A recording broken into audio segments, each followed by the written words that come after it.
नमस्कार, आप देख रहे हैं वीडीटीवी भारत और मैं हूं अनुजा। भारत के पूर्व प्रधानमंत्री पीवी नरसिम्हा राव की आज 100वीं जयंती है। वीडीटीवी भारत उनको श्रद्धांजलि देता है। आज बात करते हैं उनके व्यक्तित्व के बारे में और जानते हैं उनके उस राजनीतिक दृष्टिकोण के बारे में जिसने इतिहास लिखा था। पामुलापति वेंकट नरसिम्हा राव का जन्म 28 जून 1921 को हुआ था। वे भारत के राजनेता और देश के 10वें प्रधानमंत्री के रूप में जाने जाते हैं।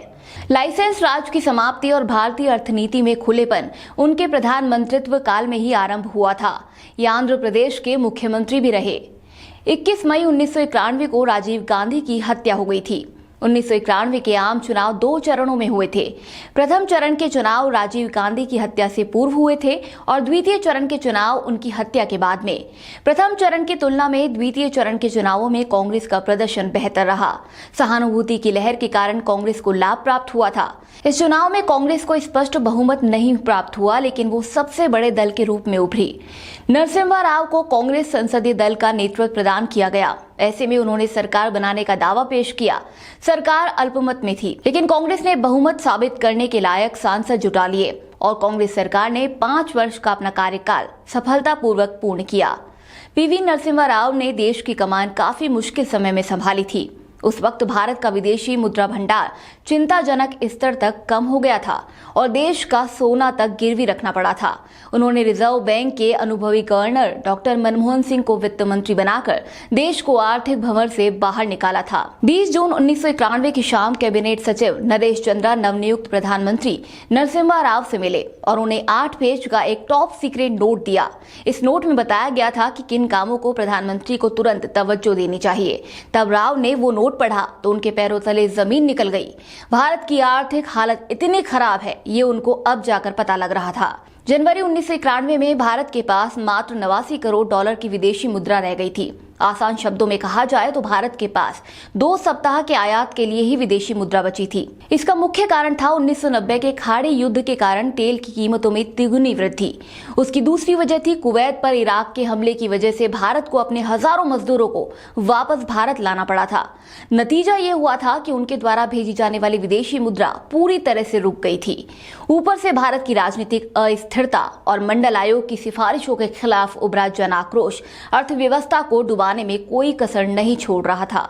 उसी समय अनिवासी भारतीयों ने भारतीय बैंकों से अपने पैसे निकालने शुरू कर दिए थे। इसके अलावा भारत द्वारा 80 के दशक में लिए गए अल्पकालीन ऋण की ब्याज दर बढ़ चुकी थी। अगस्त 1991 तक मुद्रास्फीति भी बढ़कर 16.7% हो गई थी। अब वक्त था देश की कमान संभालने का। उन्होंने अपने दोस्त इंदिरा गांधी के प्रधान सचिव रहे पीसी अलेक्जेंडर को इशारा किया कि वो अपने मंत्रिमंडल में एक पेशेवर अर्थशास्त्री को बतौर वित्त मंत्री लेना चाहते हैं। उन्होंने रिजर्व बैंक के पूर्व गवर्नर आईजी पटेल और मनमोहन सिंह के नाम लिए थे।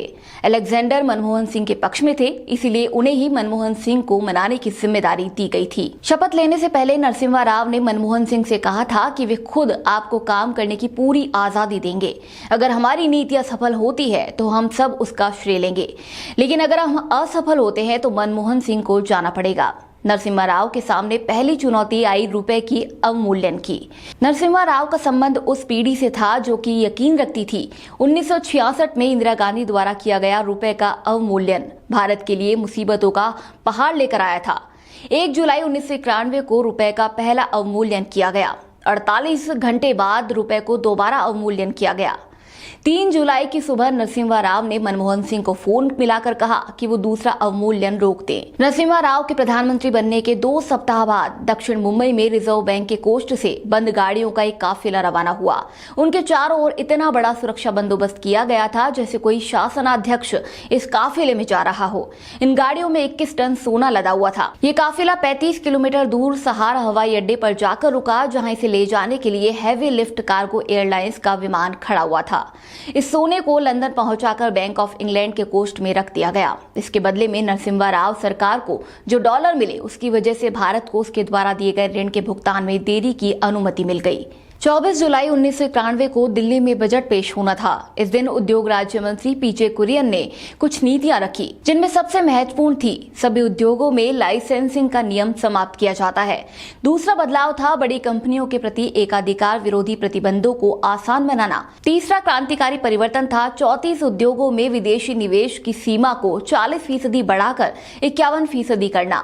एक ही दिन में नरसिम्हा राव और मनमोहन सिंह ने मिलकर लाइसेंस राज के 3 स्तंभों सार्वजनिक क्षेत्र का एकाधिकार, निजी कारोबार को सीमित करना और विश्व बाजार से अलगाव को ध्वस्त कर दिया। इन क्रांतिकारी कदमों की विपक्ष ने तो आलोचना की ही, उनकी अपनी पार्टी के भी सदस्य उनके समर्थन में सामने नहीं आए।